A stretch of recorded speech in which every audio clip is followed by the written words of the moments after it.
The Fluidmaster Better Than Wax Toilet Seal is a no-wax toilet gasket. It's made out of rubber and it's repositionable. So if you put down your toilet and you need to remove it for whatever reason, you can reuse this, which you can't do with a wax ring. It comes with a spacer, and to decide which part you're going to use, you're going to look at the toilet flange, and this is on the floor. This is what you're bolting your toilet to. Your toilet flange is going to be on top of, even with, or below your flooring.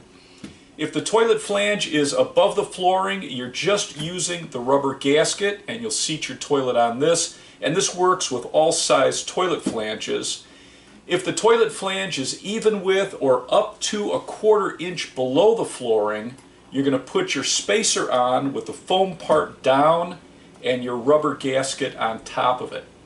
If the flange is lower than 1/4 inch, you can buy 2 kits. Use a spacer on the bottom and you can stack 2 of the rubber gaskets. It comes with toilet bolts and a 10-year warranty.